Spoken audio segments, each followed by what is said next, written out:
Well,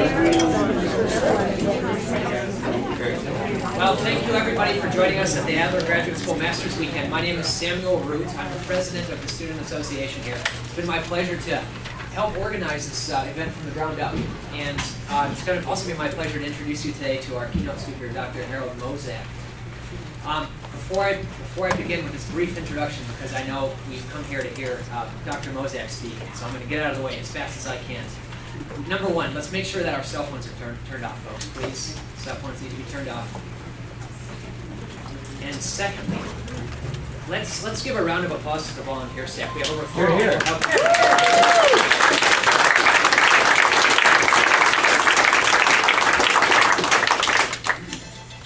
I've had the pleasure of spending the last day and a half, there's a someone, on and off with Harold Mosak. It's been a wonderful experience getting to know him a little bit more. I feel like my life's changed in a way already. So,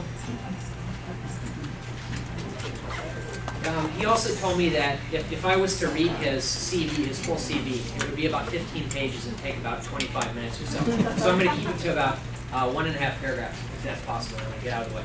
So Dr. Harold Mosak is a distinguished service professor of clinical psychology and serves as chair of the Doctoral Scholars and the Clinical Psychology program at the Adler School of Professional Psychology in Chicago, Illinois.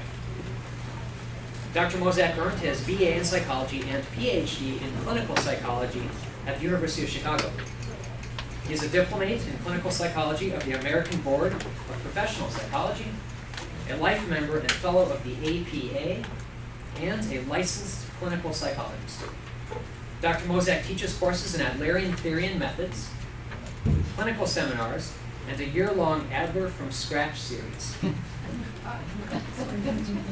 His additional interests include the use of humor, the role of the spiritual in psychotherapy, multiple psychotherapy, and group and couples therapy. So please help me to give him a warm of applause. Dr. Adler.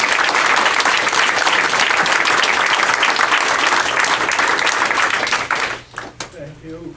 First of all, I'd like to thank the Student Association for inviting me. Coming to Minneapolis is like coming home. This was my home in 1943, courtesy of the Army Air Corps. I spent 7 months here learning meteorology. And after I learned it, the Army decided they didn't need meteorologists, so they let me be a psychologist since I had a degree. You know what a meteorologist is? But you don't. At least not the Army definition. A meteorologist is a man who can look at a woman and predict weather.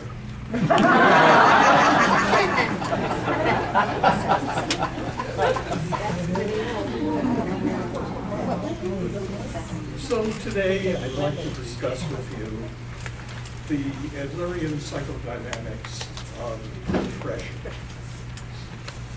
You see, if you take the traditional psychopathology course at the university, you will get a course in descriptive psychopathology. So with depression, there's this symptom, that symptom. It occurs more in this gender than in that gender. There are so many percent of the population who have this or that or the other thing. And it leaves you with all of this wonderful information that will help you to pass exams of one kind or another. But you won't have the faintest idea of what depressants are all about. And certainly not knowing that, you'll have considerable difficulty in treating them.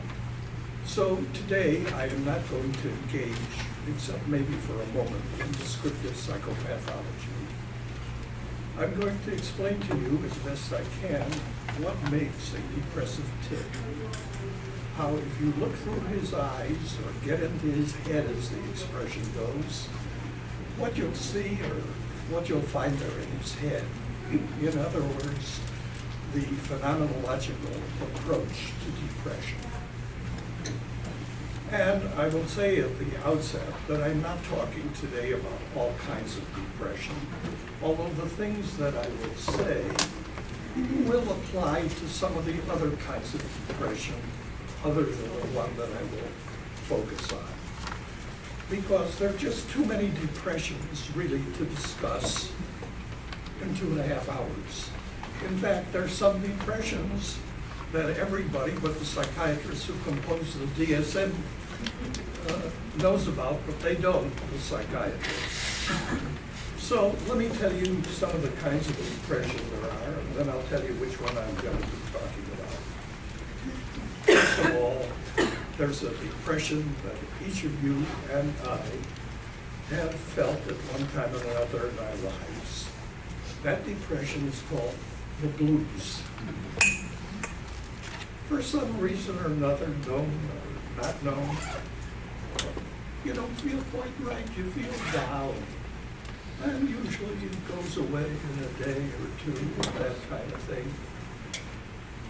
And we don't make too much of it. But the psychodynamics of the blues are pretty close to the psychodynamics of other depressions. There's another undiscussed depression in the DSMs. It's called the Sunday depression. People feel okay the rest of the week when they got something to do. They know they got to go to work and do this and that and the other thing, but on Sunday, they have 2 cents. And if somebody doesn't structure their lives, they don't know what to do with themselves. They can't wait for Monday to come so that they can go back to work. And quite similar to that is the anniversary depression. The anniversary depression is most often associated with the death of a loved one. And annually, on the particular day when the person died or was buried or that kind of thing, the person feels depressed, but other than that, he goes along with his life, he doesn't seek treatment. Oh, he may take some medication for the 2 or 3 days he feels that way, but he doesn't really make too much of a clinical fuss about it. In addition to these kinds of depressions, which everybody knows about except psychiatrists, it's quite similar to something that Tom said today, every housewife knows, but therapists don't know. There are other kinds of depressions, and the names change, so you may know different names than I know, although there are official names for them which you're supposed to use on insurance forms and in court and stuff like that. There is, first of all, dysthymia. And that's the one I'm going to focus on today. Dysthymia used to be called the neurotic depression. But since psychiatrists and psychologists never use a simple term when a complex one will do, they had to rename it dysthymia so that unless you looked it up, you wouldn't know what they were talking about. In the neurotic depression, you had some kind of psychodynamic background which led you to experience some kind of depression over a period of time.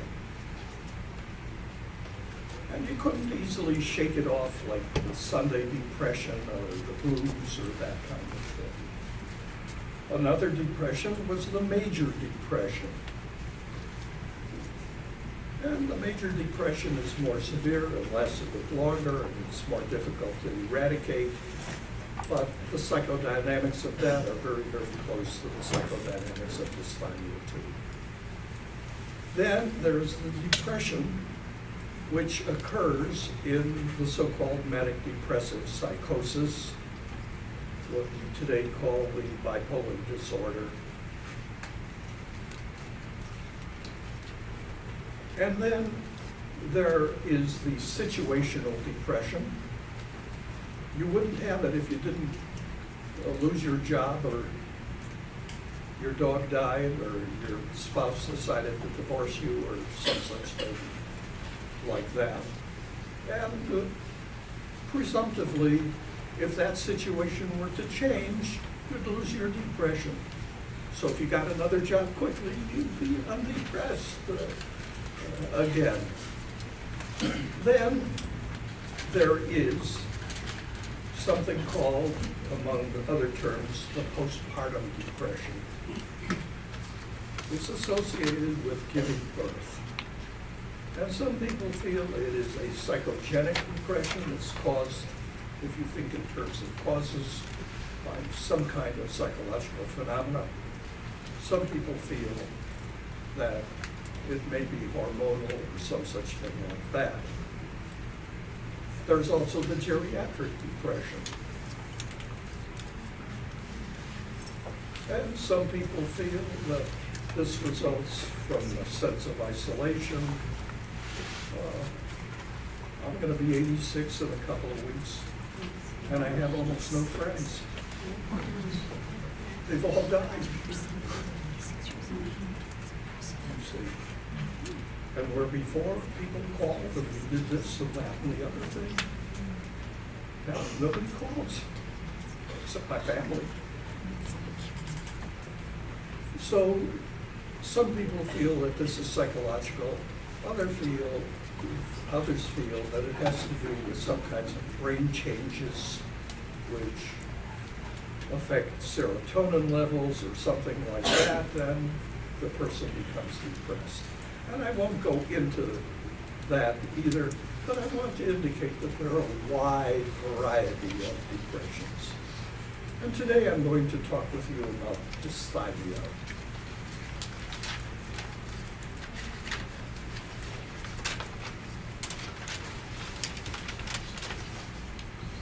From an Adlerian viewpoint, dysthymia involves a predisposing lifestyle. Now, for those of you who are not acquainted with the concept of lifestyle, I'll give you 1.5 minutes on it because I'm not teaching lifestyle today.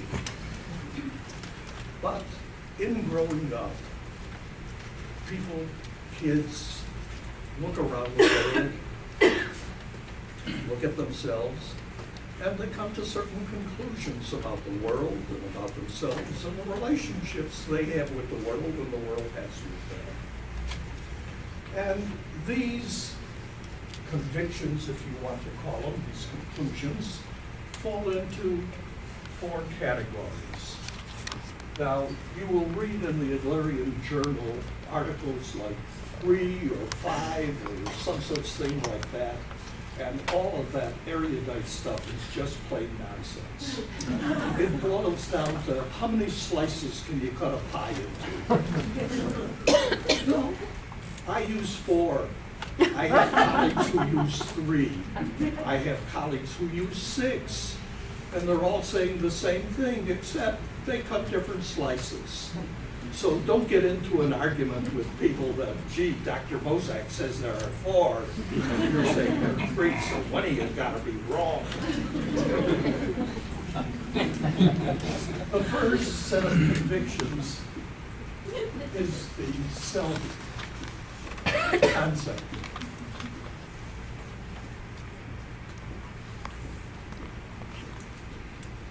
And there, the convictions prototypically are of this nature. I am. Whatever each of us decides, we are. That doesn't mean we are. It just means that's the way we see ourselves. Other people may see us quite differently. So I'm short, I'm tall, I'm intelligent, I'm dumb, all kinds of things that people conclude about themselves. A second set of convictions is the self-ideal.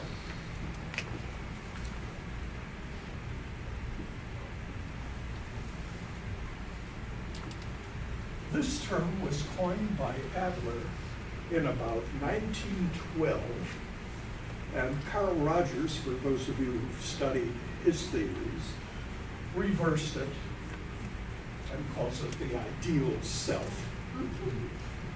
And the prototypic conviction there is, in order to be somebody,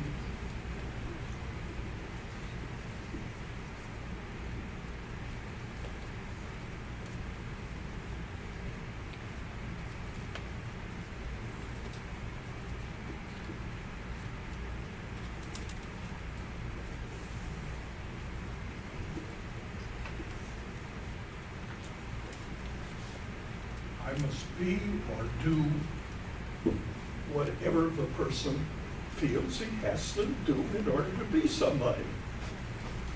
He must be the smartest person in the world, the richest person in the world, the kindest person in the world, whatever he decides to do growing up. And if he is not that at the appropriate age level, then it is catastrophic, because he's nobody. Because in order to be somebody, you've got to accomplish or do this.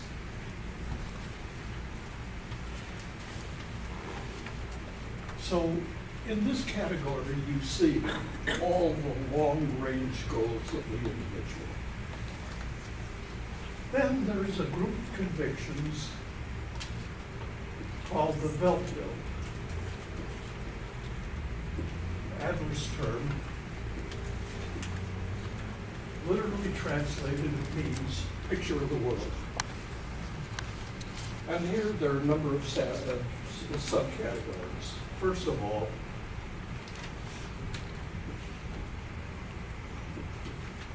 life is.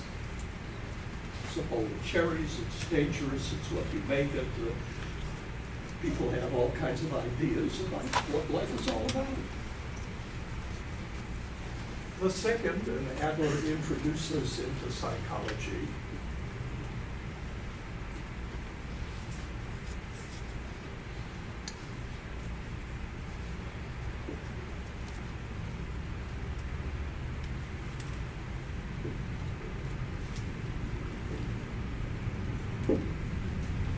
what's it all about, Alfie? The meaning of life. And as some of you know, Adler wrote a book, What Life Should Mean to You, and people in Minnesota retranslated it, and it's called What Life Could Mean to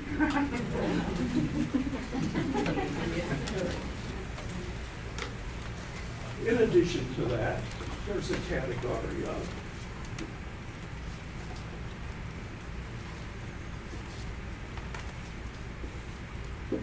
people are. So the paranoid person feels people are after me. Some people feel people are very benevolent. Others feel that people are malevolent. Then there is a group of convictions we have about categories of people.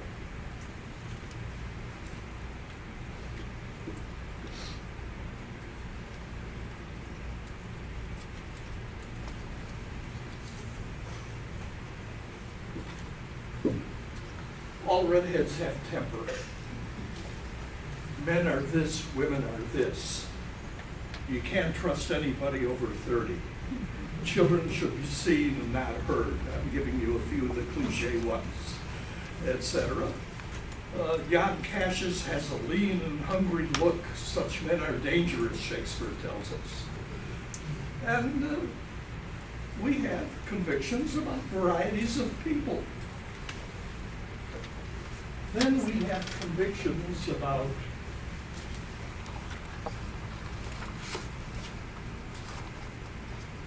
natural and physical phenomena.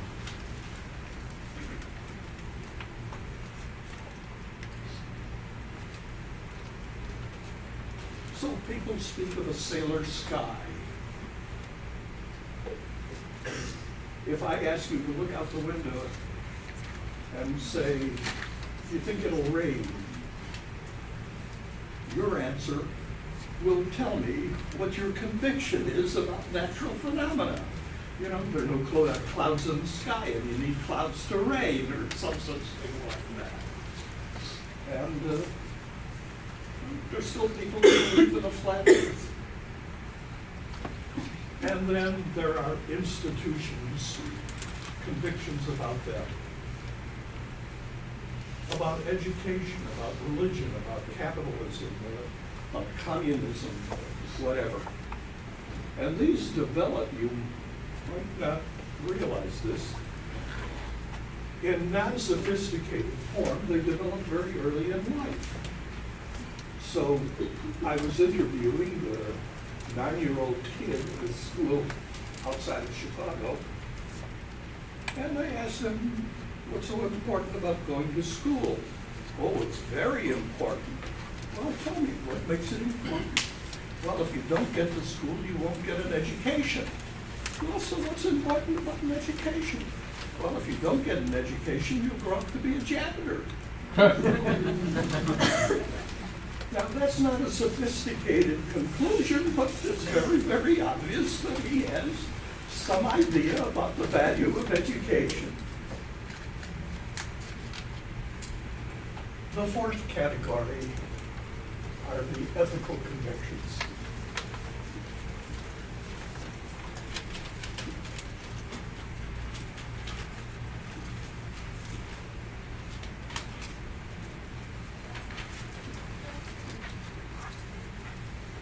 There are two subcategories here.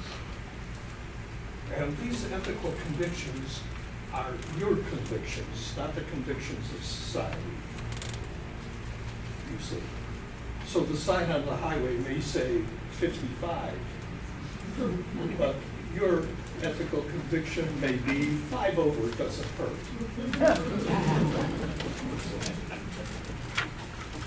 So the first subcategory is this is right and that's wrong. Whatever you conclude is right and whatever you conclude is wrong.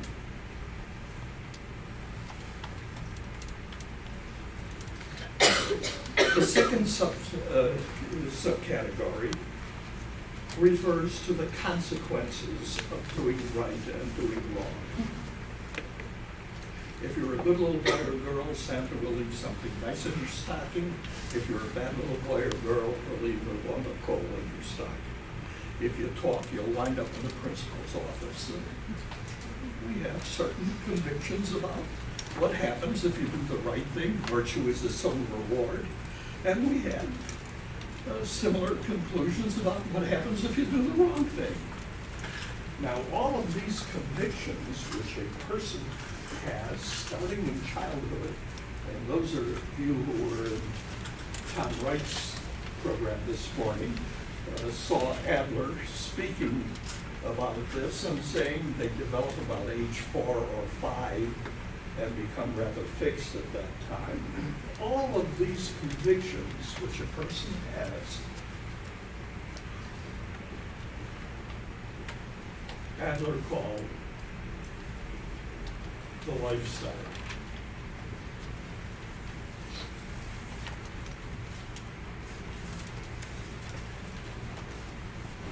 So, that's a brief introduction to what I'm really going to talk about. Because basically, in understanding the psychodynamic depression, we start off with, we do not exclude the other categories, but we start off with the self-ideal convictions.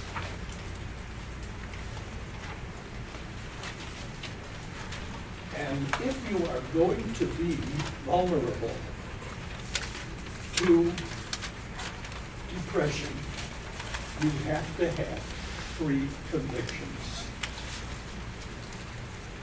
These convictions are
to have a place, I must get. And each getter decides what he wants to get. Some want to get material things. Some want to get applause. Some want to get admiration. Some want to get everything. And some want to get high. And some want to get away with whatever. Each person makes up his mind what he wants to get. Now, you might say, well, what's wrong with that? After all, I like getting. You give me $100, I'll take it. Well, there it is. You must make the distinction between liking to get and having to get. If you like to get, if you get it, fine. If you don't get it, well, it's not so terrible. But if you have to get it and don't get it, it is catastrophic. You have no place. So, the first thing we know about the getter is the getter is insatiable. No matter how much he gets, there's always more to get. So if you say to the getter, gee, I've given you all this stuff already, and they say, yeah, but what have you done for me today? That was yesterday. A second thing the getter does is he has to have it now. He cannot delay gratification as he sees it. Why must he have it now? Because if you wait for it later, it might be taken away before you have a chance to get it. My Army bunkmate was always the butt of our jokes, because when we went to the mess hall to have dinner, he always ate his dessert first, and then he ate the rest of his meal. And we asked him about it. Why do you do that? Most people don't. And he said, my mother was one of these people who said, if you don't eat your meat or potatoes or whatever, no dessert. So on that basis, he ate dessert first, then he was free to eat his meat or spinach as he chose. But he'd still have his dessert. So you have to get it and get it now.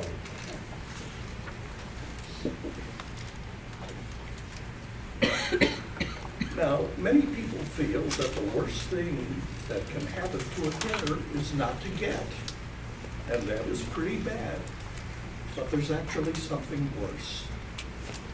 And that is to have something taken away from you. Because the more you get, the more you are. The less you get, the less you have, and the less you are. So consequently, they have to maximize their getting. And if you take something from them, they respond terribly.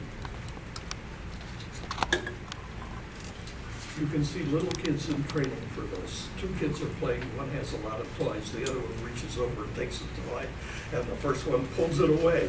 Now, he wasn't 1 minute ago interested in playing with that toy, but by golly, it's my toy. You don't take it, you don't touch it. So, these people, for example, panic at the dentist because the dentist is going to take one of their teeth. So, anybody understand German here? Good. Because Adlerians have a German phrase for it, which, well, it's translatable. Man der gibt, nimm. Man der nimmt, schrei. Whoever gives. If they give to you, grab it. If they take something from you, yell bloody murder.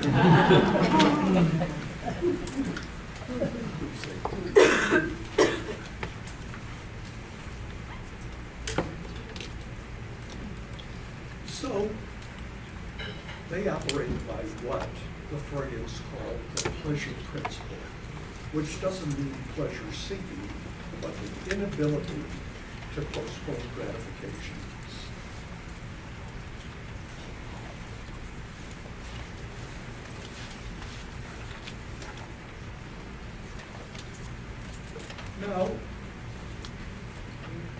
Because nobody always gets. The getter is sometimes frustrated in his getting. He may want it, he may decide to have it. Life won't come across. In those instances, the person generally concludes two things. One is, that makes me mad. And the getter is given to having temper tantrums, especially as a child. In addition to that, the child concludes, after getting and getting and getting, that he's entitled to get.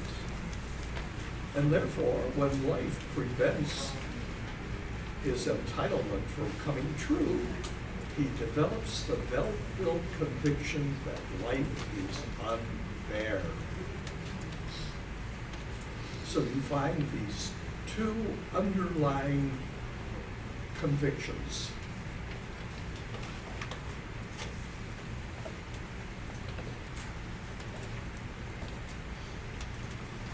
In addition to that, you will find a streak of pessimism in the getter.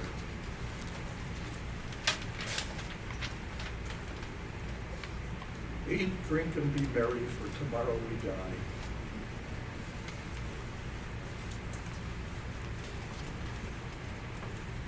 So since tomorrow we die, we tell ourselves, if we're getters, we've got to get it while the getting is good, because tomorrow we may not be around to get it. So you find a streak of pessimism there.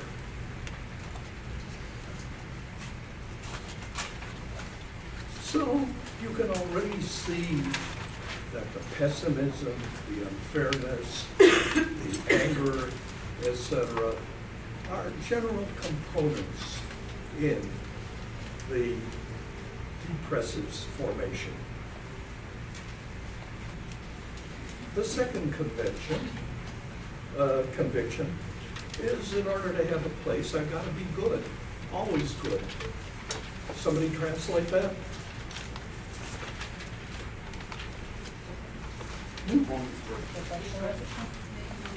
Got to be perfect. You got to be always good. You got to be perfect. There's no room for error. So, if they are not always being good or doing good, they feel like failures. Because one false step, and you've not committed a false step, you are dead. You'll never be perfectly good again. Ever.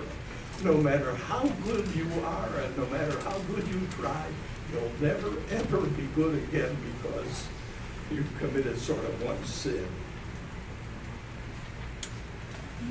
So, you find that the person who has to be this good has severe guilt feelings.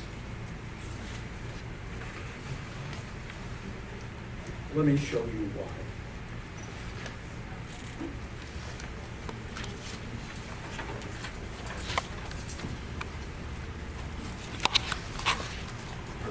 Here is person A, and in this box are 100% of the good things he could do today. Okay? He's not one of these. Here is person B, who is one of these.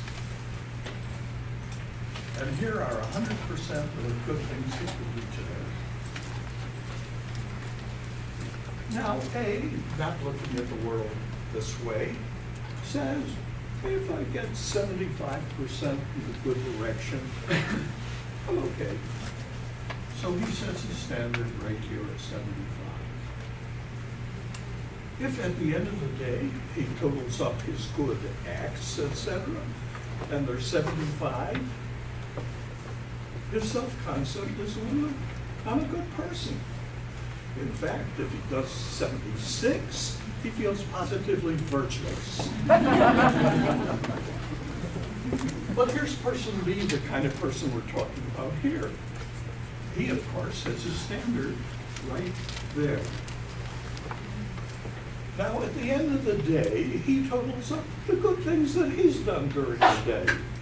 And you know what? It comes up to 99. And how does he feel about himself? He is a total failure. Now, objectively, he is 24%, to use these terms, better than this person. And subjectively, he's worse. So, these people have what the Freudians call rigid superegos. They beat the hell out of themselves. They feel that they are terrible. And what I've told you so far about these two convictions is consonant with something we call attribution theory in the depressive.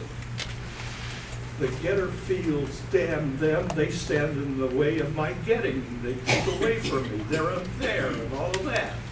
So they attribute all of their trials and tribulations to some external forces, events, etc. And this person attributes everything to the self. The reason I'm having such trouble is because I louse everything up. That's everything. Because 1% might just as well be 100%. You'll never be perfect again.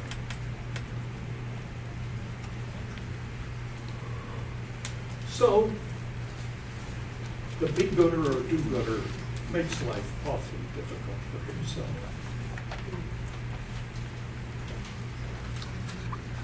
Now, there is the person who has to be in control, or has to control. The difference is the person who has to control is the driver of the car. And the person who has to be in control is the passenger at his side who tells him, you turn here and slow down, all that kind of stuff. But both of them fall into this category because they're trying to control.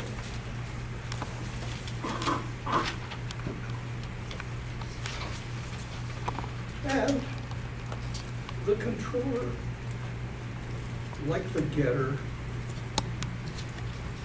like the gooder, has to figure out ways in which he can maximize his getting, or maximize his doing good, or maximize his control. So the getter, for example, may use charm.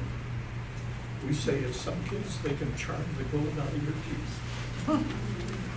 On the other hand, they can be tyrants. You know, lie down on the floor, yell and scream, throw a shoe through the window, or some such thing like that, and hope that parents will submit. So, getters try various things.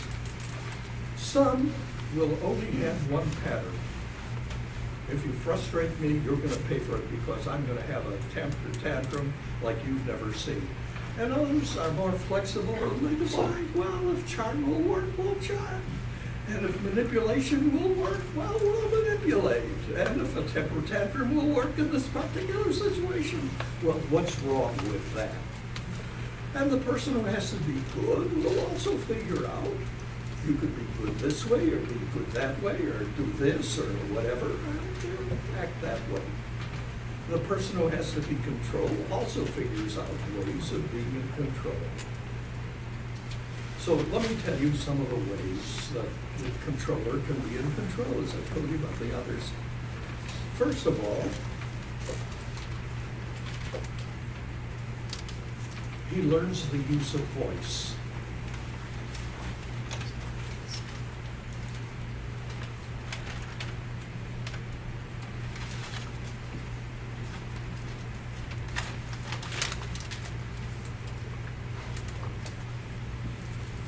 So some mothers used to complain to directors that I ask my child to do something, he or she screams at me and all of that. Directors would say, how do you know? You wouldn't know if you weren't listening. So kids quickly find out that if you yell, your parent might submit. Some speak softly. And when a person speaks softly, you know what you have to do? You have to lean forward and pay attention to every word. Otherwise, you may not understand the communication at all. So there's the use of voice. Secondly, there's the use of intellect.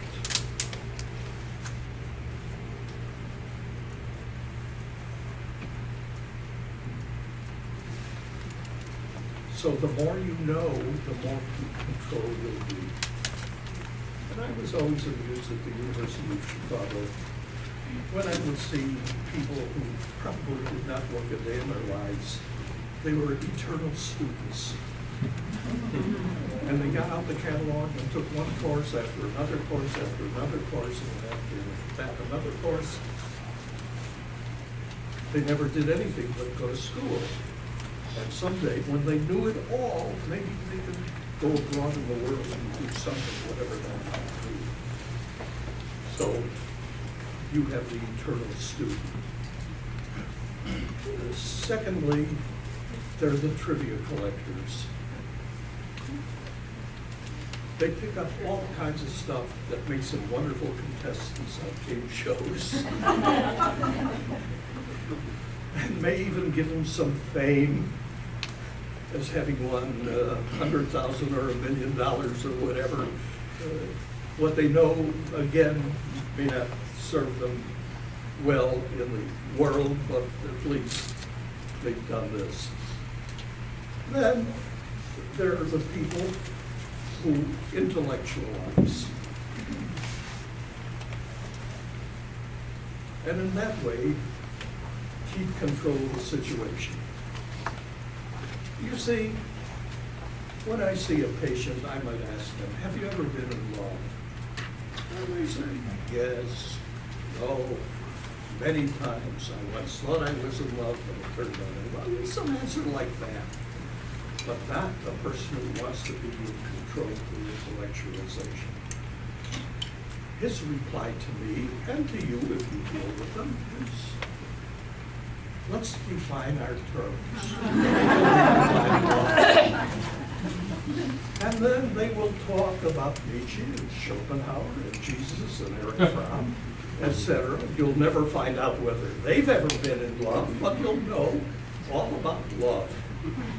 And in that way, they control the interpersonal situation and they attempt to control therapy too. They never let you get close to them because you're always talking about some intellectual concept rather than something they feel, believe, or something like that. Another thing they do is they are literal. Now, literalism has a place in humor. It has a place with children. It's crazy when it comes to adults. Let me first of all show you some literal kinds of things that kids do. My own kids, about 2 miles from my home, there's a railroad crossing. And there's a sign there next to the tracks that they couldn't figure out.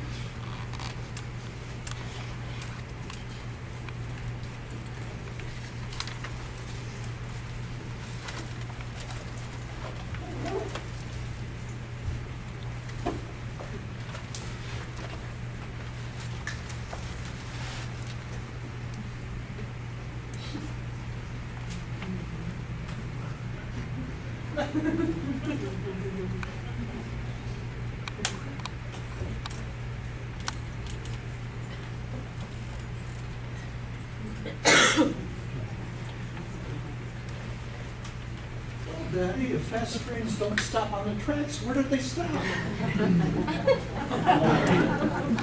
They read it literally. Now, you put in the necessary punctuation. You don't read it literally. But little kids, it says that. Another sign that bothered that was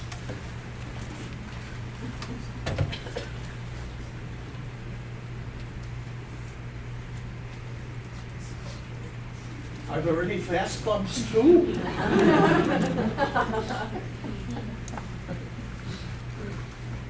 So,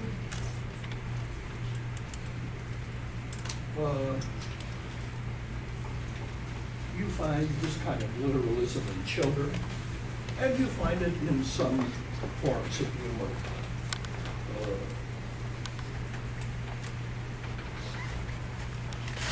Henry Morgan, as a professor of etiquette, was asked the question, should olives be eaten with the fingers? No, the fingers should be eaten separately.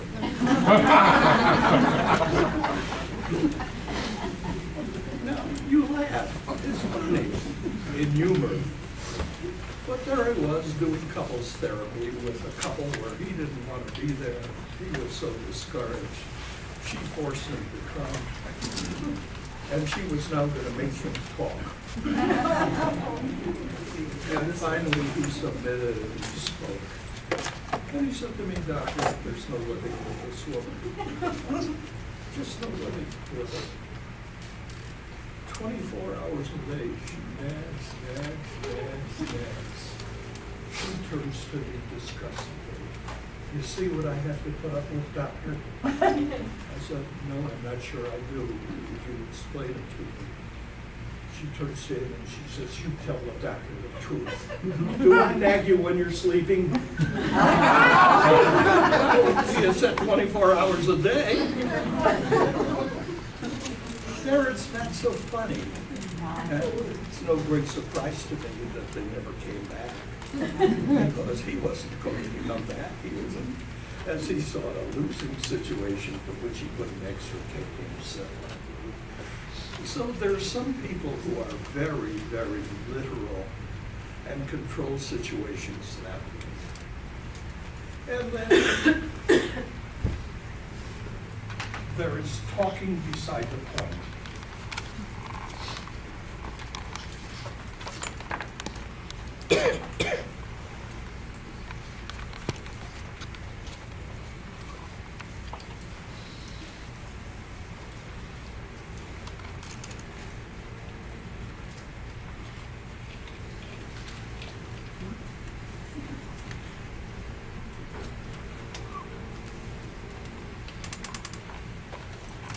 Anybody know what I think is the most common form of talking beside the point? Because you've encountered it, you've used it. Not to change the subject. And off you go in another direction. You change the subject.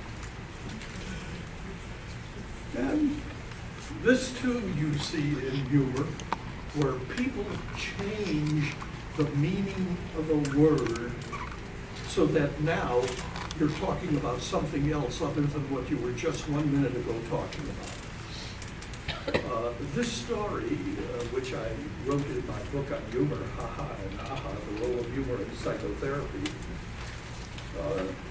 was just a story I picked up.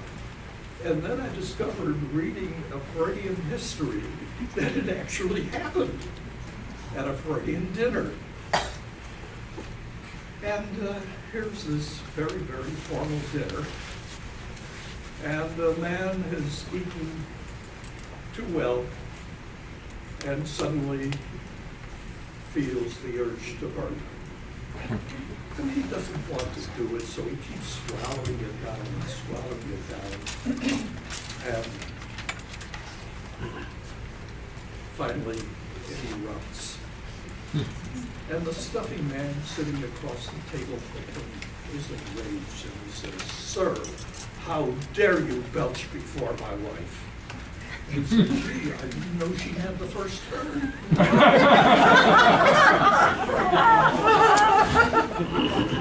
See, off they go in another direction.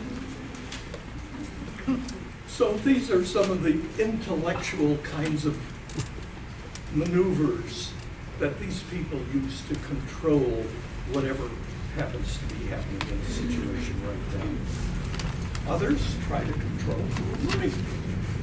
Money talks, money will buy you whatever it is you want. Everybody is for sale. You've heard the usual cliche things, especially in the movies. And they try to control with money. Some try to control with right. You do it because I'm your mother. And of course, if I'm your mother, then I'm right. You better do it. Doesn't work, but nevertheless, that's what gets said very often. So people try to control in those ways too. Again, some kids growing up will choose one favorite way of controlling. As one of my children said when he was about 14, what do? You go downtown, you sit there, you listen to people collect their money, and you go home. And then one day he came down to the office and saw a kid come out of my office yelling at me, if you tell me that, I'm going to throw up on you. And that impressed him a bit more about his father. But nevertheless, some kids and adults do that kind of thing. If you do this, you will make me cry. These people are what Dreiker's called mimosa plants. A mimosa plant, if you even get close to it, it shrivels up. That's how hypersensitive they are. And actually, if you understand hypersensitivity, and you can imagine that many of our depressed patients are hypersensitive. First of all, it is an accusation. You see, when I cry, it's because you vaguely stepped on my toes. Secondly, it is a threat. If you keep up what you're doing, I'm going to drown you with my tears. In fact, it is such an interesting threat that Adler called it water power.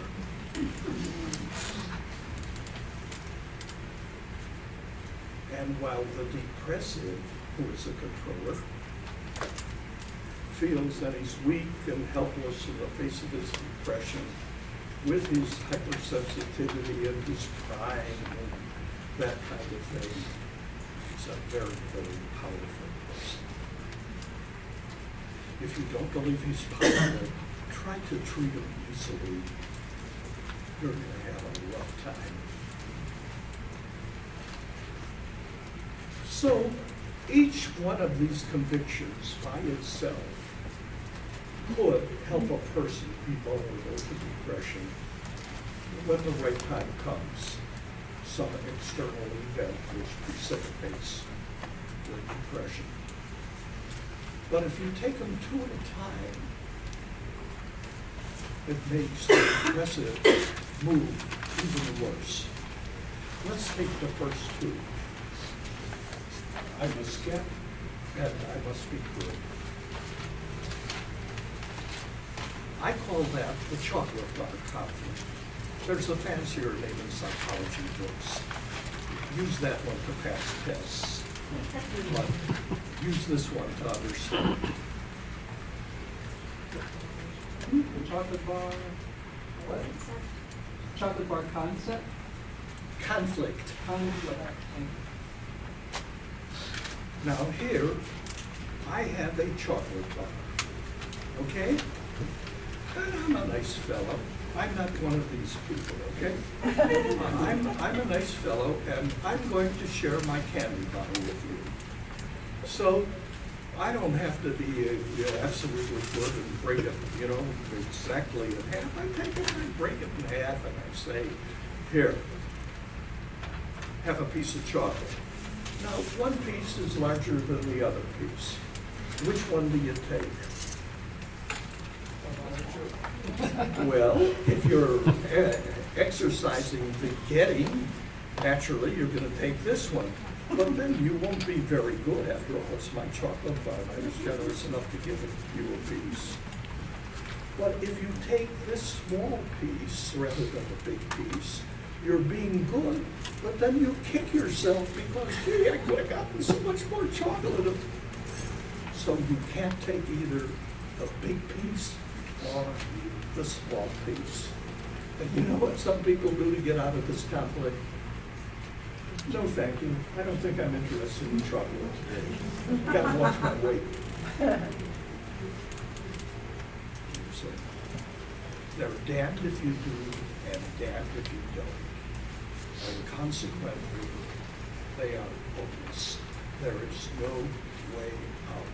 They're between a rock and a hard place, between the devil and the deep blue sea and various other ways we have of it. It's a hopeless situation from which you cannot emerge well. Now, if you have number 2 and number 3, then you're going to run into another difficulty. I call that the cookie jar conflict.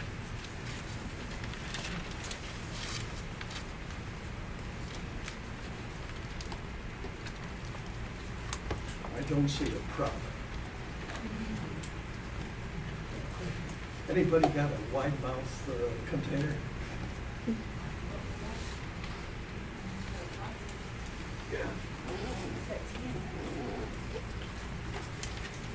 All right. Here is my cookie jar, and it's full of cookies. Okay? Now, you have conviction number 2 and conviction number 3. What do you do about the cookies? You want some cookies. Hmm? Yeah, I want some cookies. I want some cookies. I'm sorry, you have 1 and 3. I'm sorry. Oh. 1 and 3. I'm sorry. 1 and 3. Now, what do you do about the cookies? And what happens if you'll do that if you're a getter? And what will happen if you do that? You lose control. You can't get your hand out of the jar. The only way to get is to let go. And you don't want to do that either. Either way, you're damned. Thank you.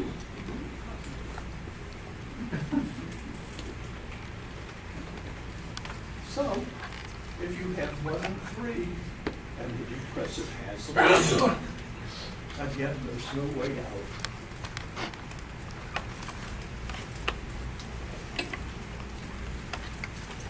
And in his daily existence, the depressive keeps running into situations where, as he sees it with the convictions he has, there is no good way out of his predicament. Now, let's take 2 and 3. I call this the traffic light conflict.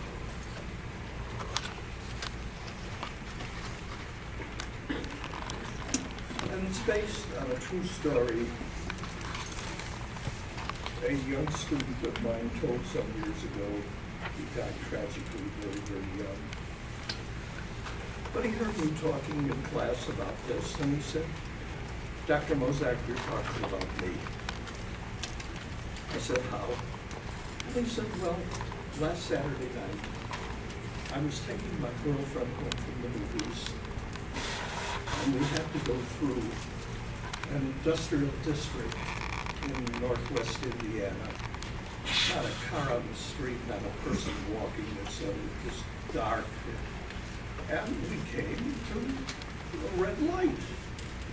And being a good citizen, I stopped my car. From out of somewhere, I never saw it coming, there was somebody with a bat smashing my windshield. And my girlfriend panicked and said, "Get going, get going." And all I could do was point at the light.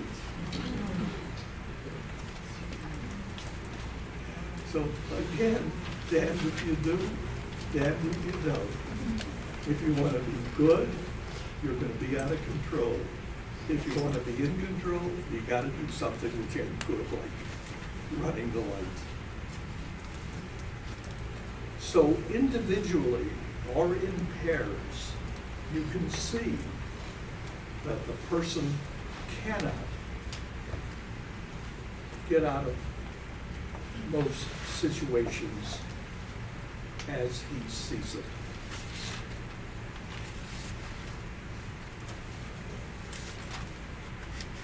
And there are situations like this every day.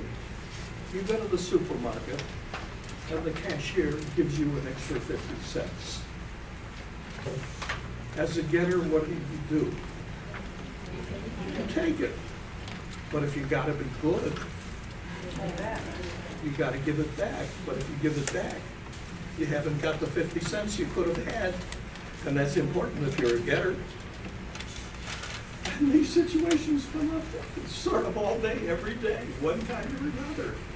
And he cannot solve it. So as he sees himself, he is helpless in the face of the world. And Martin Seligman describes the depressive as suffering from learned helplessness.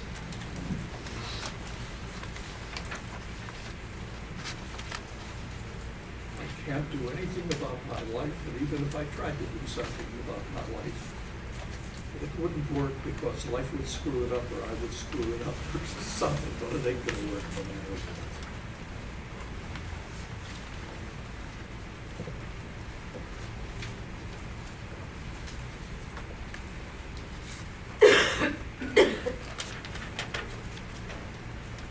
So I'm going to stop here for a moment and let you ask and comment on whatever it is you want to, related, of course, to the topic of depression. Could you say a little more about what you mean by this interesting idea of, in order to have a place? Well, I'm curious about your doing. It varies from person to person. You see, what you might find is a place, I might not find as a place. And basically, everybody has the goal of being significant. Now, that doesn't mean, as some people misread Adler's goal of superiority. We want to be somebody. We want to feel that if I died tomorrow, if somebody would miss us, there'd be something missing in the world or some such thing like that. It wouldn't be a matter of nobody noticed. So, we feel, gee, we want the positive regard of other people. Perhaps that would give us, people would ask us to participate in whatever, if we're having a party, how about me being invited? I don't want to be the only one not invited. So we interpret significance in all kinds of ways, but we want to be significant. And there are two Adlerian books that I know of on the search for significance. One by Louis Way, British Adlerian out there, and another by Donald Lombardi in New Jersey. Also good. But they speak about the search for significance, and if you're interested, pick them up. They'll develop a thing for you. Can you repeat those the two authors' names? Donald Lombardi Lewis, Lewis, Way, W-A-Y.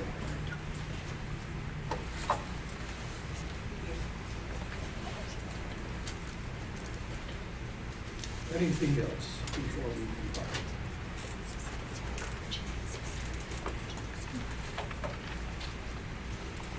on? Okay. So, here is some of the background for developing this idea. And you may have these convictions and never develop it at all, if life is kind to you. As Adler said, every lifestyle is good until life puts it to the test. And you find out whether you have an effective lifestyle. So,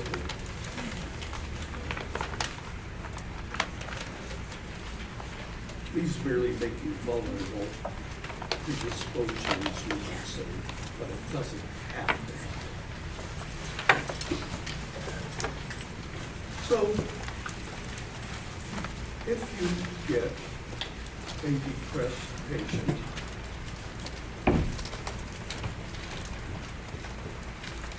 you have to know what to do about them. Now, there are some general things that therapists do.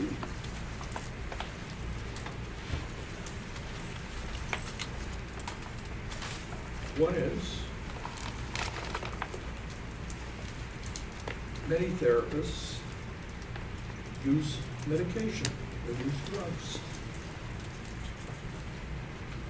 Some of them even feel that depression is a biological disease of some kind or another. And on that basis, medication is the way to go. And up until 1974, since I was in practice with Gregers and Scholin, both psychiatrists, almost all my patients were on medication. And in 1974, I was talking to a class at a university, and I stopped myself as I heard myself saying something. And I didn't let the class know what I was thinking because I hadn't thought it out, but until that moment it hadn't with me. And Adlerians say that therapy is educative or re-educative. And I felt that. I kept telling my students that year after year after year. But at this class, I said, well, wait a minute. If the goal is education or re-education, how do drugs educate or re-educate people? They may have some effect, but they don't educate or re-educate. So in 1974, I declared a moratorium on the use of drugs with patients. And that doesn't mean I never use drugs. I do. I cannot at this moment tell you when's the last time I asked that a patient of mine be medicated. So when I tell you occasionally use drugs, it's very occasional. If I think the condition may be biological, well, if I think the condition is biological, certainly my patient can have medication. If somebody comes in to see me who has epilepsy, get them an anticonvulsant and that kind of thing. If I think a condition might be biological, just to err on the side of caution, I permit the use of medication. One of these conditions is the bipolar condition. I do not know whether it is biological or not. But in terms of its cyclic nature, its periodicity, I feel that there is the possibility it might be biological. On that basis, my bipolars can have tetraton or some such thing like that. But, and if I have person my age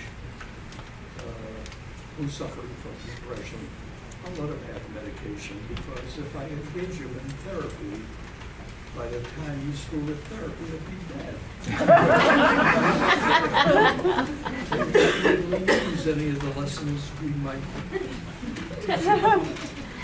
So, you know, if a person comes in with geriatric depression, I might see to it that he has drugs.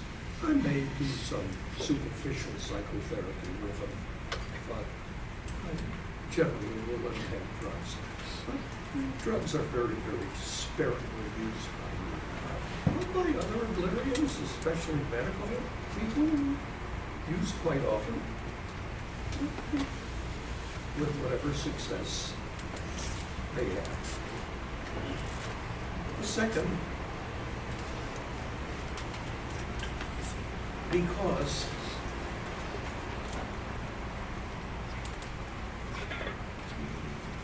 depressives very frequently stop moving. They're tired, they're apathetic, they lack energy, and after all, I do it anyways. You know, sometimes depressives have loss of appetite. And, you want to encourage them to eat because they're losing weight. I urged one of my depressed patients to eat because he was on a neurotic hunger strike, and you can read Adler on that. They don't eat anything. And so I tried to urge him to eat. I said, why eat? Everything you eat only turns to shit anyways.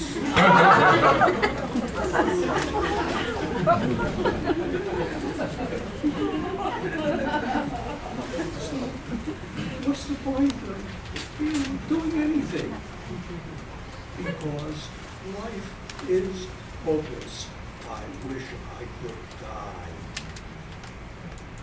And in every depressive situation, you have to consider the possibility of suicide and do a suicide formal or informal evaluation.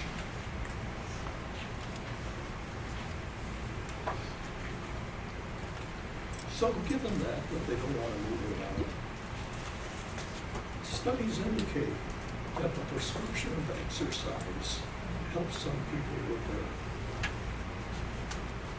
depressions. They're at least in motion.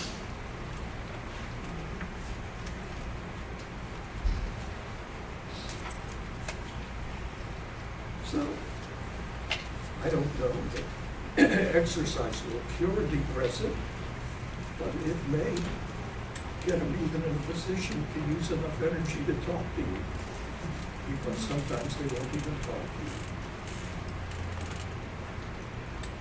you. In fact, Dreikers used to tell how embarrassed he was when he asked Adler to see one of his hospitalized depressed patients, because Dreikers was not getting anywhere with this patient. If you ask this patient, what is your name? He would say,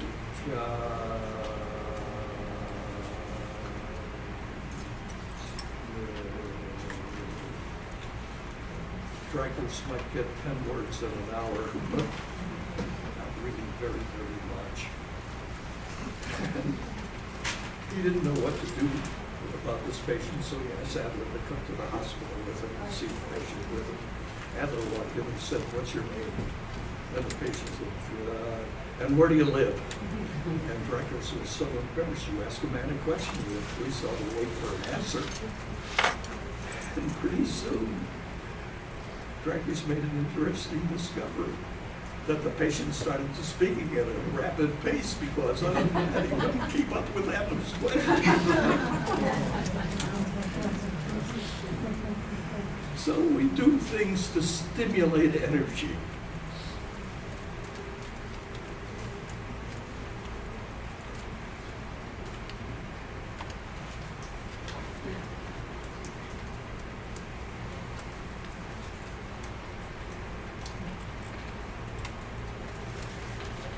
second thing we do comes from Adler himself. And you can find more about it in Adler's Problems of Neurosis, a book I highly recommend to you. I've read it 7 or 8 times, and each time I find something new in it that keeps me thinking. And if a depressed patient came to see Adler, he would say, do you want to get well? Do you want to get out of your depression? And the patient would say, of course. He said, well, I can get you out of this depression in 3 weeks if you will do what I tell you to do. And a patient would come up with his depressive gambits. Oh boy, I've tried everything, it won't work anyways. All kinds of depressed responses, which he tells you how to respond to. Then finally, the patient might capitulate and say, okay, cure me in 3 weeks. So Adler would tell him, every day I want you to do one thing which will give somebody else pleasure. Now, don't let your patients misinterpret that as a good deed, because we do many good deeds that don't give anybody any pleasure. Sometimes we don't even take notice of it. You know, the two of us go out the door at the same time, I hold the door open for you, and you walk through, then you may nod your head or whatever, and it's not a matter of pleasure. How do you know that you've given somebody else pleasure?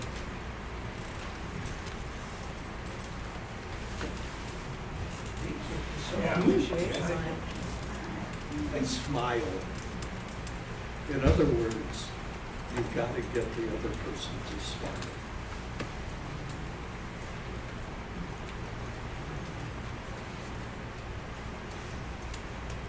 Now, that's not as superficial as it sounds.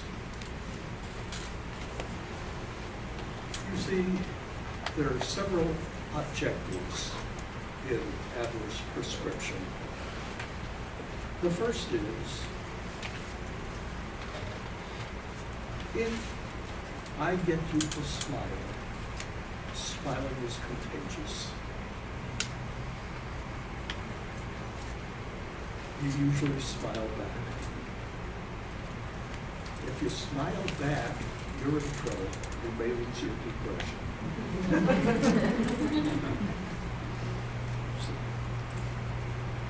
It is very, very difficult to smile and maintain a depressed condition. That's the first thing.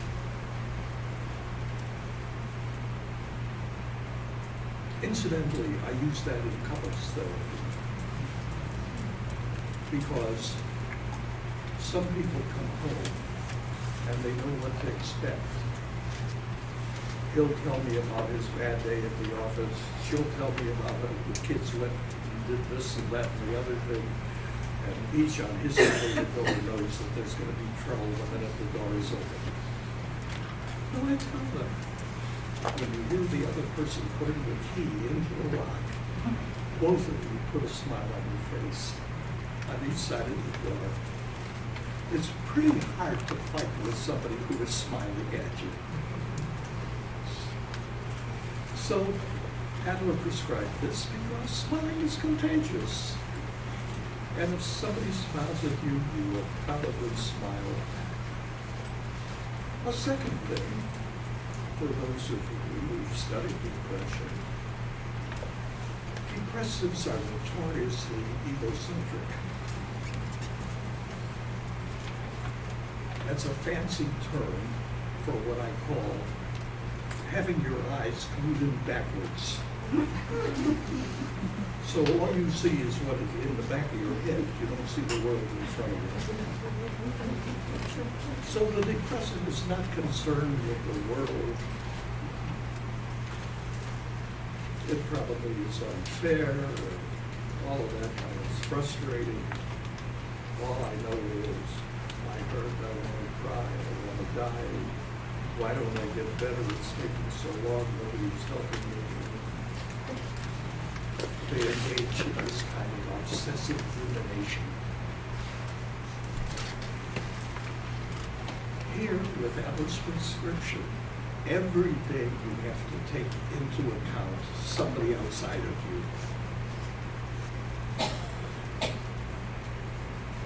It's a training ground for re-entering the world.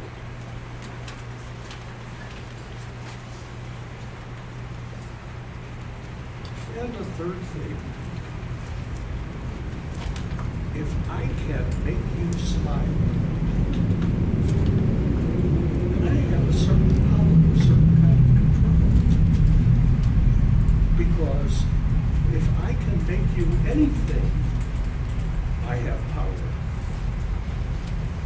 Even little kids know this. One child in a playground will say to another child in a playground, "Hey, look!" And the other child will turn around and there's nothing there. Looks puzzled. And then the first child chants, "I made you look, I made you look, I made you buy a penny book. I made you." It's a sign of my power. And for a person, a man, who wants to be sexually powerful, he's often described as a man of a make. How did you make out, is a phrase asked. And that tells us that you're not helpless. There are certain things you can control, and you know what? I can control the expression on your face. I can do something that will make you smile. So I am not helpless.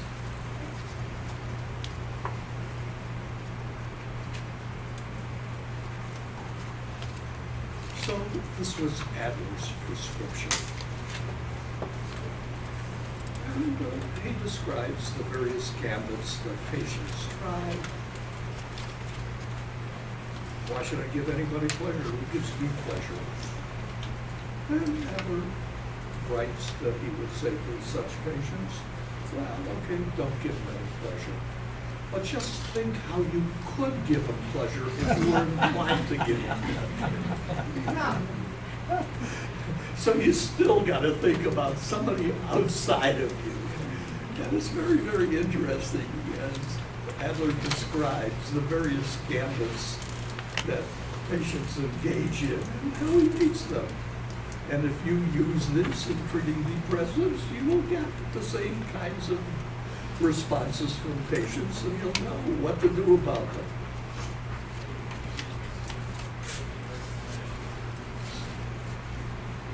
A third thing you can do is use humor in various ways.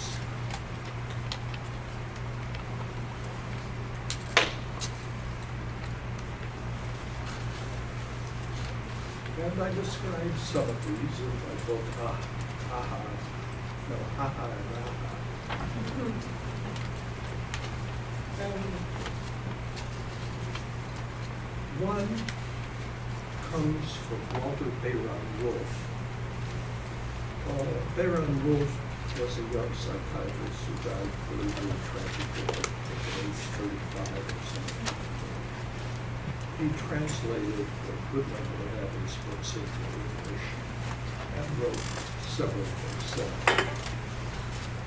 And Bayron Wolf's take on it was to use humor. And it was similar to what Adler described. He and his patients memorized a joke and then told the patient to go out and tell this joke to everybody you meet, but you must get them to laugh. If you don't get them to laugh, either you're not trying hard enough, you're saying the words, but you're not really telling a joke, you got a lousy joke. So either way, you gotta modify your joke telling. And he kept them at it until they got people to laugh. And of course, if people are laughing, you've got to laugh with them. Take off on what I told you about Adler. You say, and he found this rather effective. And I've done it a few times with certain patients. And I found it effective. I had a depressed psychologist really wanted to intellectualize with me. I wouldn't do that. So we weren't getting too far. And finally I decided to put him into group therapy and let a number of people tackle him, not just me. And I told him what his role was going to be after, of course, he fought it all the way.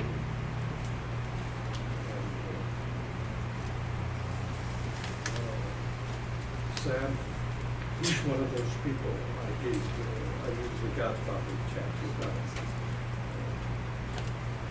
He didn't want to go to group therapy. He won't.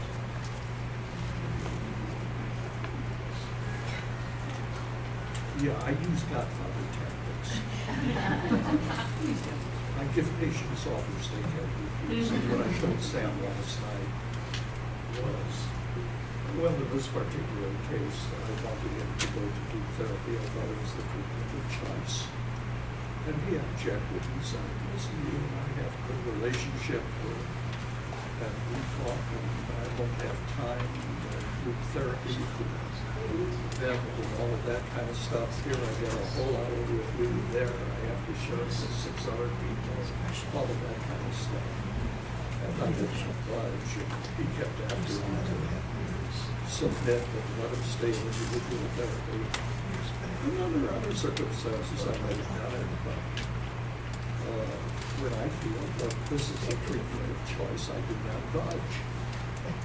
So I said to him, I think that group therapy for you is the treatment of choice. I think individual therapy would be second-class therapy. Second-class therapy, I don't do. If you insist on having second-class therapy, I'll refer you to a therapist who does that kind of stuff. You see what I mean by a Godfather tactic. So, at any rate, he came into group, and we gave him the role of group comedian. Every week when he came in, before the group started its usual work, he had to tell a joke and get them to laugh. No, I can't do that. I kept him at that too. So he came in the first week and told a terrible joke. Okay, now am I off the hook? No, you're not off the hook. You've got to do better next week. So for about 3 or 4 weeks, he came in with terrible jokes. And the group said, this is what we're going to keep you doing. It may take forever, but you're going to tell a good joke. So finally, after about 5 or 6 weeks, he came in and he told a joke which got them to laugh. And some of you, by the color of your hair, will understand the joke, and others will look black, or younger will look black. And the joke, which I still remember, is, what do you get if you cross a gorilla and a computer? Nobody knows. You get a Harry Reasoner.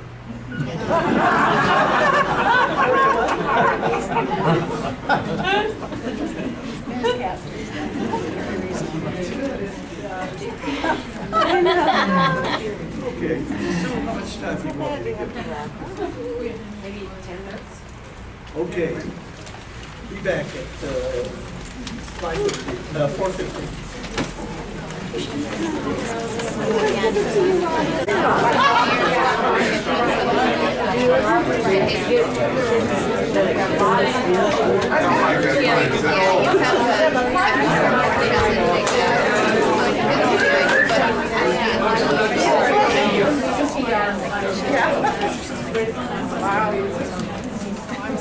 Thanks, Ben.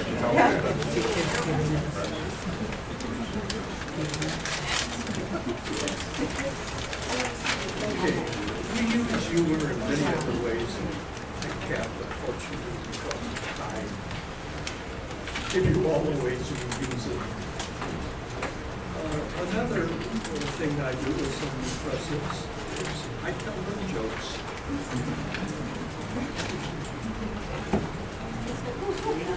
Can you repeat that, please? Just kidding.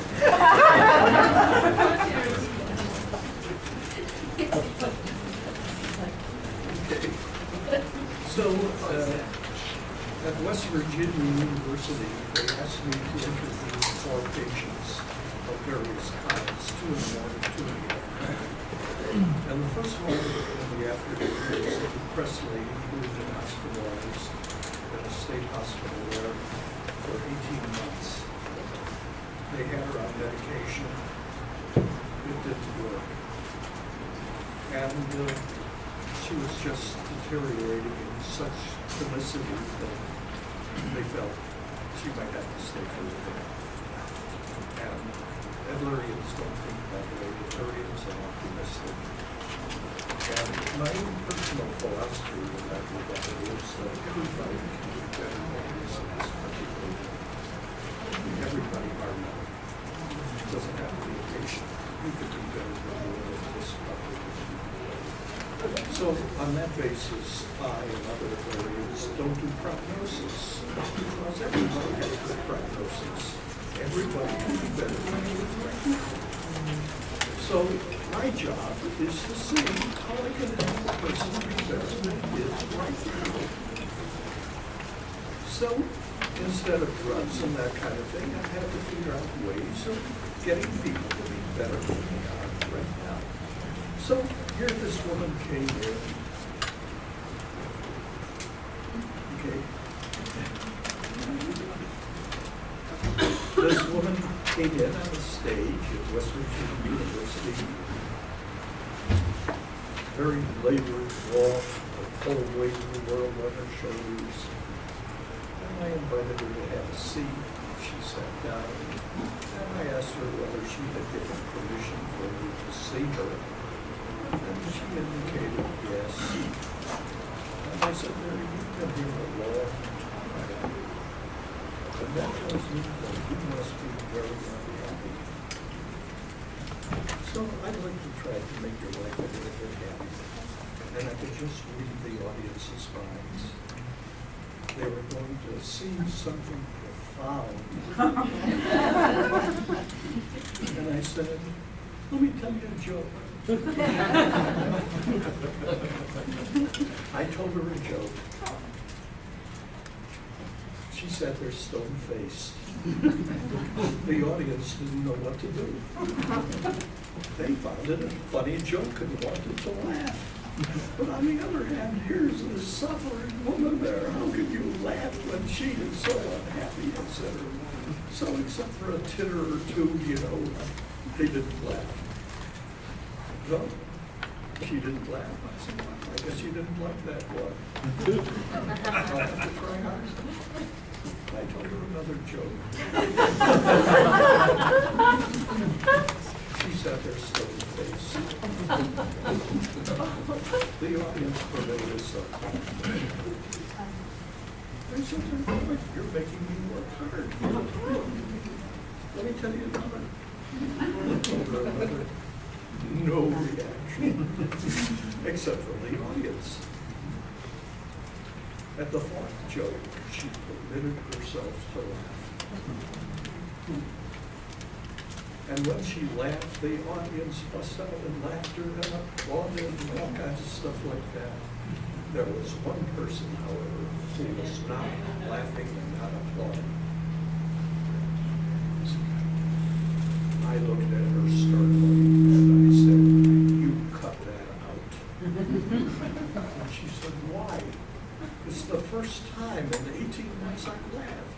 said, you keep doing that, and you're going to spoil your depression. So she laughed me. I said, okay, let's talk. What makes you unhappy? She told me what she had not told them because they were busy medicating her, that kind of stuff. And I came up with some possible suggestions for getting out of her depression and that kind of thing. And that evening, I got a call from the mental hospital, which was about 50, 60 miles away in West Virginia. And she asked if she came up to Morgantown, or wherever the university is. She'd like another hour with me. So I said, sure, if we can find some way of getting up here, I'll see you. If not, I'll see if I can hitch a ride and come down there and see you there. So she said, I can get a ride. She came up, we spent another hour. And her therapist said they're going to discharge her from the hospital. So sometimes make them laugh.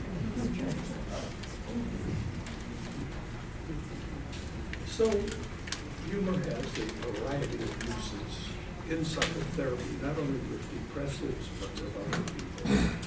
And many of the Adlerian therapists who I'm acquainted with are great storytellers.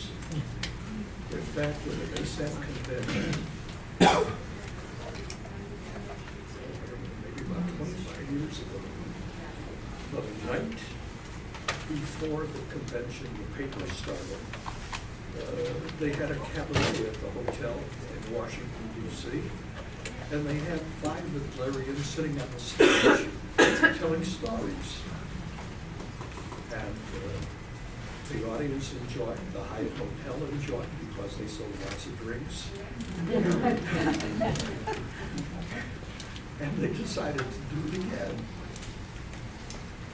So a number of us use humor. Now, some of you may say, well, I'm just not the kind of person who's good at telling stories, or I don't know any stories.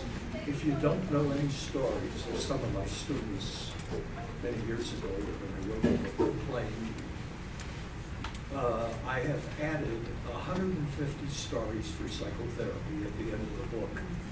So if you don't know any, you've got a resource available. Is this book? Which book? Yeah. Which book? Yeah, I sat down one summer with a tape recorder and figured out 150 stories. Now, some of you will say, well, I know stories, but I forget the punchline. I'm not very good at it. Well, do not assume that if you're going to work as a therapist, or if you're going to work as a therapist of depressives, you've got to tell jokes. You can. Other people cannot. In fact, one of the 150 stories is of the new prisoner who comes to the penitentiary, and at the first meal, the evening dinner, he suddenly notices something happening. Somebody yells out 57, and there are gales of laughter. And somebody yells out 33, and again gales of laughter. And he turns to the fellow sitting next to him, the inmate, and says, what's going on here? He says, well, the prison library only has one joke book, and everybody's been there so long. Everybody knows all the stories. So we don't have to tell them. All we have to do is talk.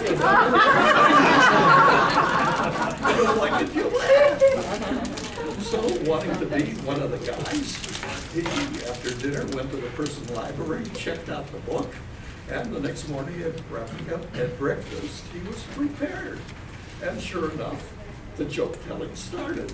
And one person yelled out 76, and again laughter. And somebody yelled out 92, and again laughter. And the new prisoner yelled out 28, and dead silence. And he turns to the fellow next to him and he says, gee, I thought 28 was a great story. He says, it is a great story, but then some people know how to tell a joke and some don't.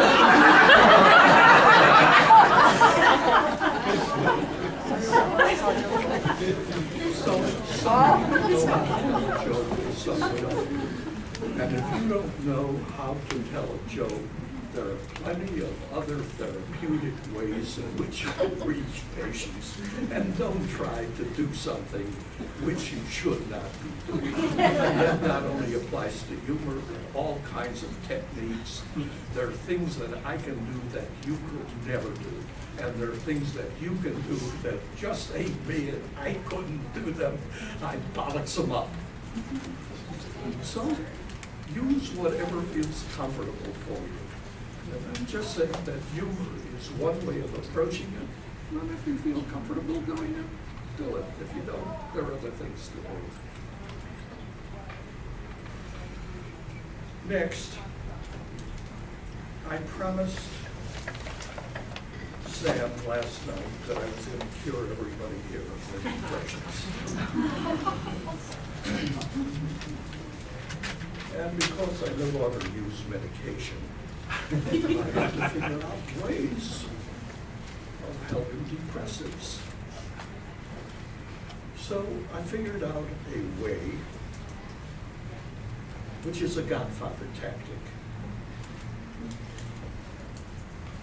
where it's difficult, almost impossible, to hang on to your depression.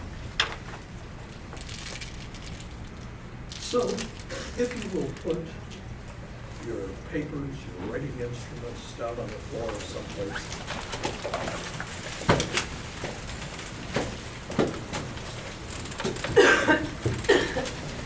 I'm going to show you how to interrupt a depression. Incidentally, it also works with some other things. I won't go into that. We'll leave depression later. Now, you and I are going to do a 3-part experiment. And I'm going to ask you to shut your eyes while we do it. And do not open your eyes until I ask you to at the end of the 3rd part. Because if you open your eyes, you will break continuity, and that will sort of eliminate the possible benefits you might derive from the experiment.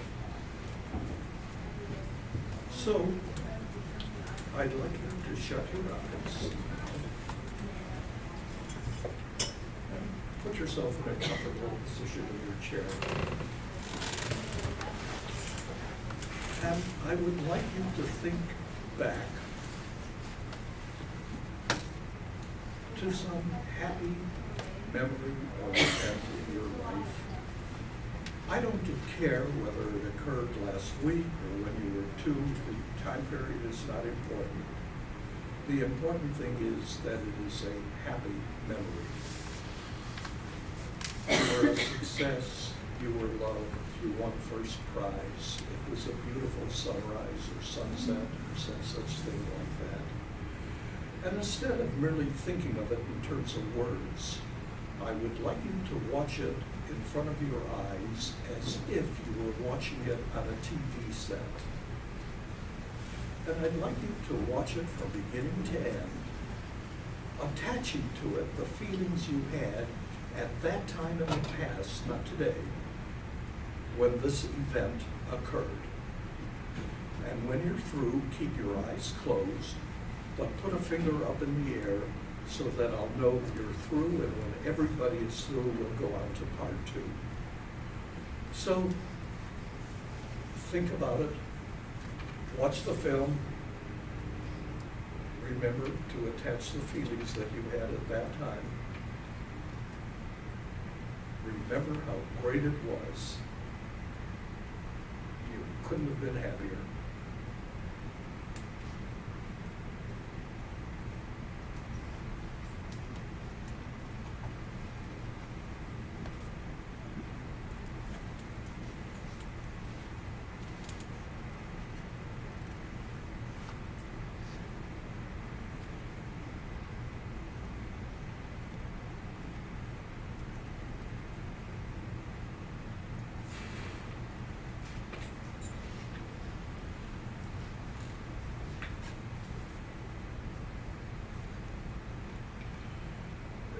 you have your finger up in the air,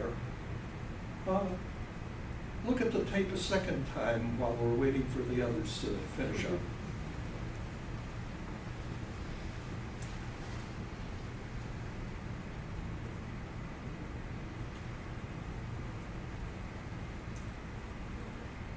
Please keep them up, don't put them down, because otherwise I won't know when everybody is through.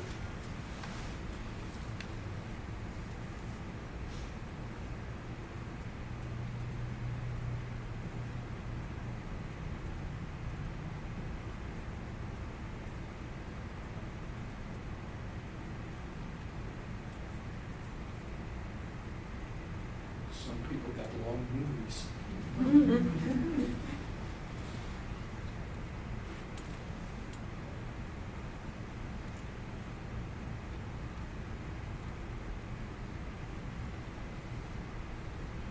Okay, put them down. Now, I would like you to go back in memory, and I would like you to fish out a lousy memory. You were hurt, you were sick, you were unloved, you were rejected, you failed. And I'd like you to watch that on your TV set from beginning to end, attaching to it the feelings you had at the particular time this event occurred. Remember how lousy it was, and then hold up a finger when you're through.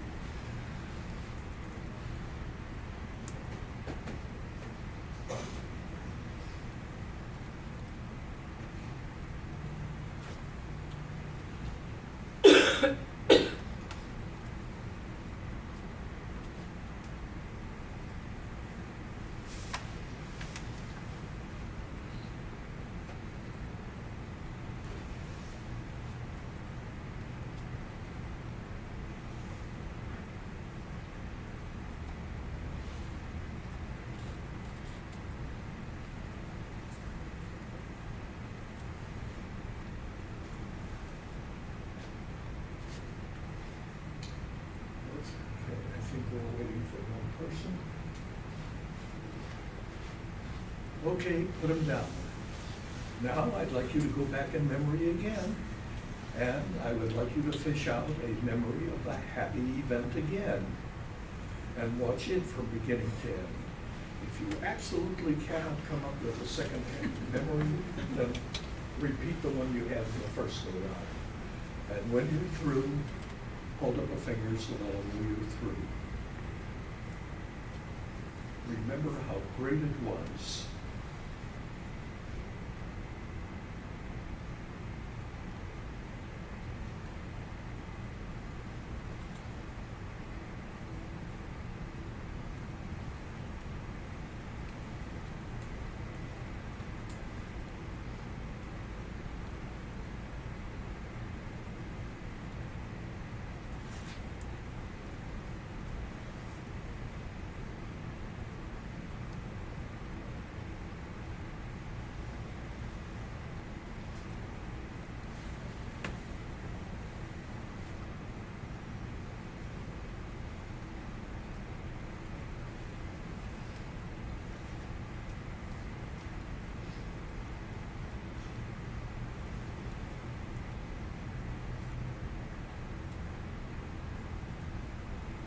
Okay, that does it. Put your hands down and open your eyes. And we'll talk about what just happened. When I do this with a depressed patient and patients, I convey to them certain ideas about what happened. And we may do it through discussion where the patient takes the lead, or we may do it with other patients where they're not sophisticated enough to come to the conclusions that I want them to come to, and I help them along. The first thing I point out to patients, or they point out to me, is that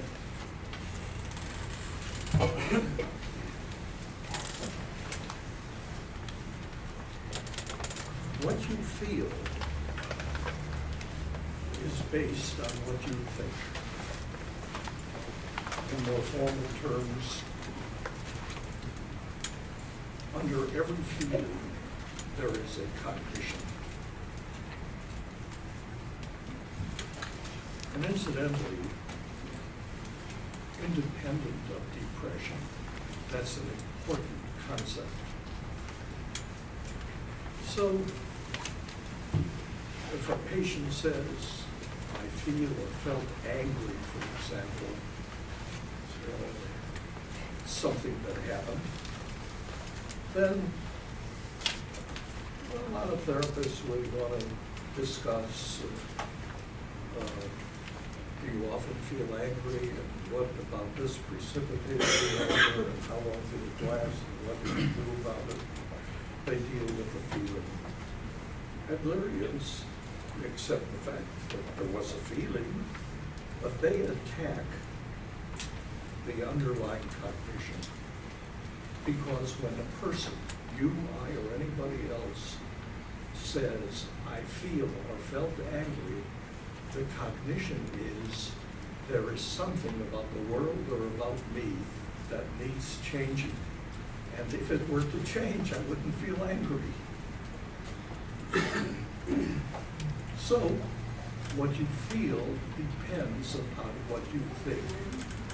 And if you think happy thoughts, you have good feelings.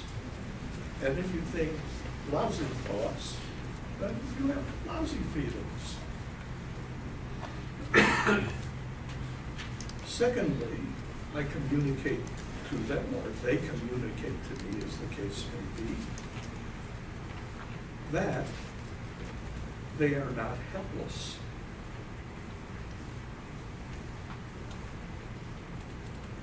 Anytime they want to choose to feel good, all they have to do is what they did in the experiment. Think a happy thought, you'll have a happy feeling.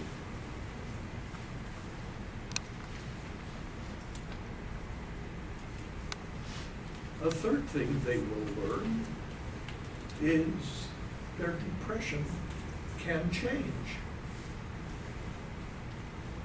Because I tell them, I just saw a change. You just experienced the change. And you know what? It doesn't take forever. You can change just like that. So I'll tell you what I'm gonna do. Godfather tactic. I'm going to give you two imaginary push buttons. One is a happy button, and one is a depressed button. If you press the happy button, then you will think pleasant thoughts or happy thoughts, and you will have happy feelings. And if you come back next week and tell me that you are still depressed, I'm going to ask you why you pressed the depressed button when you had the option of pressing the happy button. It would seem to me that if you do that, you have the goal of being depressed. And if that's your goal, let me know, I'll help you.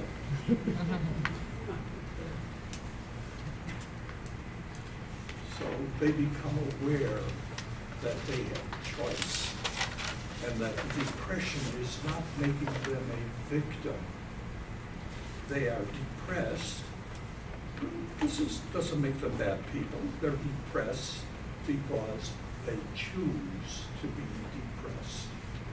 And they can get out of the depression by keeping pressing the happy button as long as is necessary. That's it. Now, that won't cure depression. I'll have to admit that. Well, for some people, they will give up depression. But at least it will interrupt their depression. And if it interrupts their depression, that's fine in their own lives. You know, it's nice to get up in the morning and feel that the sun is shining, and it's shining on you too, not just on the rest of the world, not you. But aside from that, if the person is not being bogged down by his depressive feelings, he is more amenable to therapy. you could start discussing stuff that is not, gee, I feel terrible, I feel hopeless, which the depressive wants to talk about over and over and over again. You know, I keep coming here and there's no help for me and I don't see any end in sight, and all of that stuff. So it is pretty difficult for a patient to come back the following week being depressed, because I will ask him what his investment is in maintaining his depression.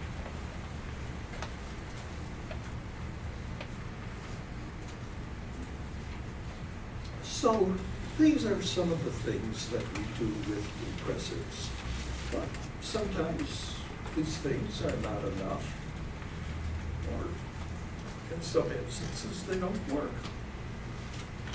After all, I don't know a therapeutic technique that works 100% of the time.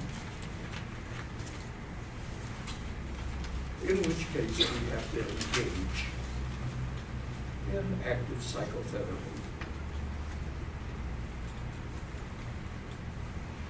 And in active psychotherapy, we start with the 3 convictions up here. And the points of attack are, first of all, in the always, or never sometimes. Even if you have to get, you always have to do it. Even if you have to control, you always have to be in control, etc. And of course, we don't put it that way. That's exhortation, but I'm indicating that that's a point of attack.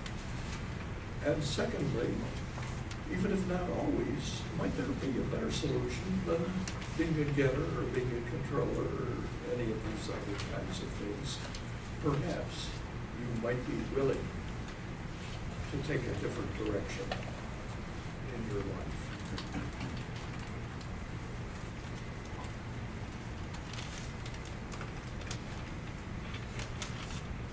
And as Dreyfus pointed out,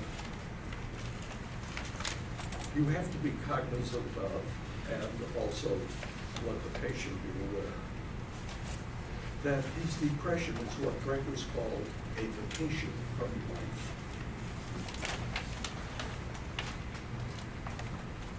While he's depressed and can't get moving and it doesn't matter anyways, he's not out there in life.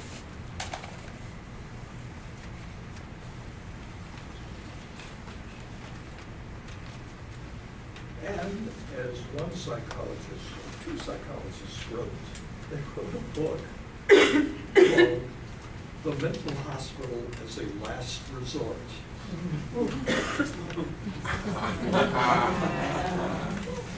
And I point out to my patients as to others that if you want a vacation, why not try the Caribbean? It's much better than a hospital.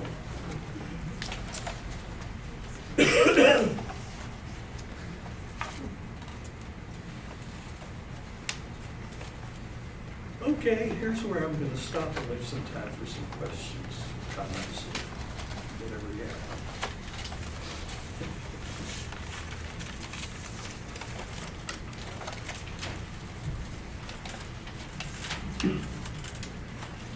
I was in a course this summer that talked about the purpose of emotions. And if I remember correctly, the emotion was seen as the withdrawal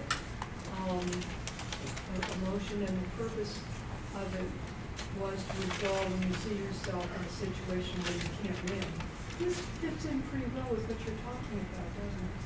Yeah, if you feel you can't win, you have 2 choices. To keep banging your head against the wall, or to withdraw. Oh, no. And the depressive does both. In fact, Adler pointed out that with neurotics in general, if you show them an open door, they won't go through it. They want to climb under the crack in the wall.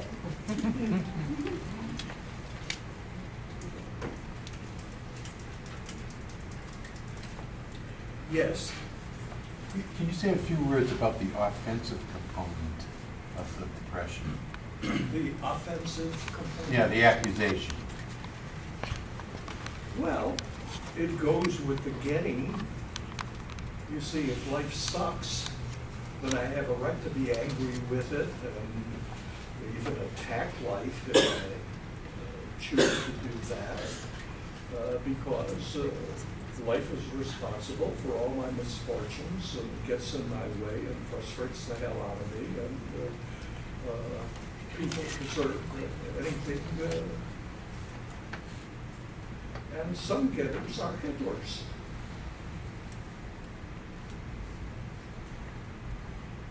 But being a tyrant goes well with being a getter. And I'm not suggesting that every getter is a tyrant. Some are the most charming people you've ever met in your life. But some getters are tyrants. They feel that that's the way that you get.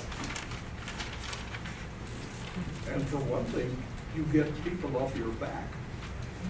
You're offensive. Somebody had a hand up here. I've heard that depression is anger turned inwards. Do you have any words on that? Yeah, I got lots of words on that.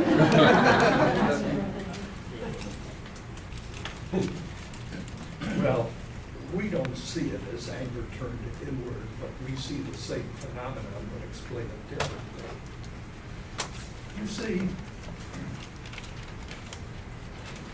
if I am angry with you, then I gotta do something about it, whatever it may be. I may even decide not to do anything about it and just be angry, but I gotta do something about it if I'm angry with you. But, you see, I may be afraid to be angry with you. You may be stronger than me. You may punish me. You may disapprove of me or something that I don't want to happen to me. So, I instead say, I'm not angry with you, I am angry with me. Now that makes it interesting, because now I don't have to do anything about you first. First of all, I gotta do something about me. And only after I finish doing something about me can I do something about my anger at you. So it's a way really of stalling, asserting the anger openly.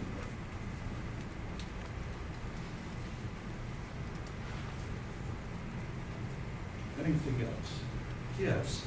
I was just curious with your 3 convictions. I know we're talking about one specific form of depression, but are you stating that all 3 of these convictions will also be present in all those other forms of depression? No, I'm not stating that. I Okay. said some of them may be. Okay. You see, because if I felt they were all parts of the every depression, I would not say I'm talking about dysthymia, I'd say I'm talking about all That's depressions. what I was wondering if it was just a matter of degree or intensity within the conviction. No, to there's some determine- differences in Other some of the convictions. other depressions. But some of these things are present in some of the other depressions. Okay.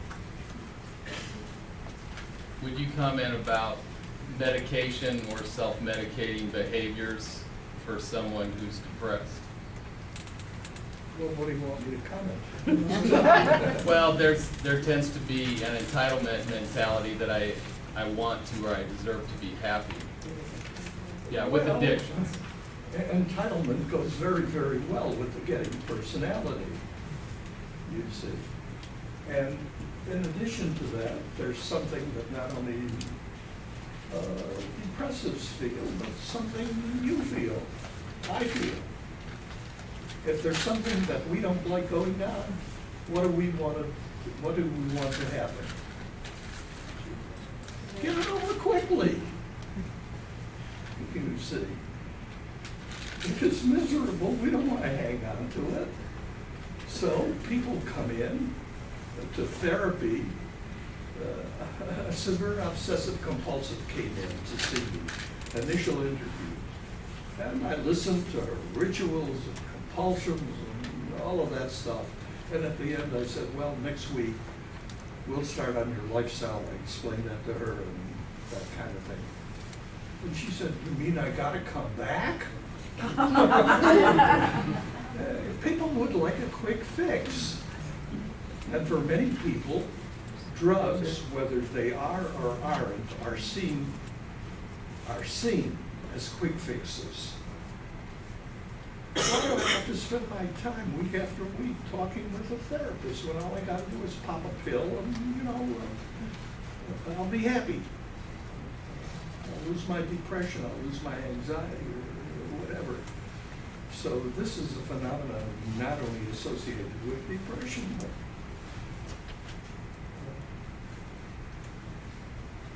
I can only tell you what I tell my own patients, which my own therapist told me 60 years ago or so.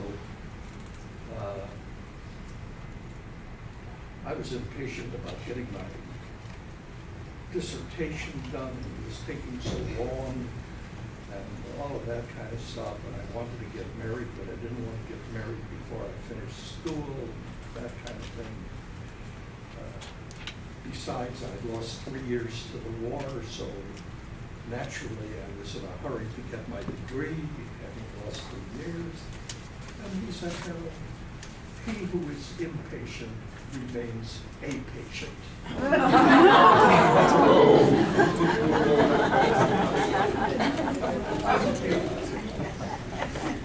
That was a Godfather tactic.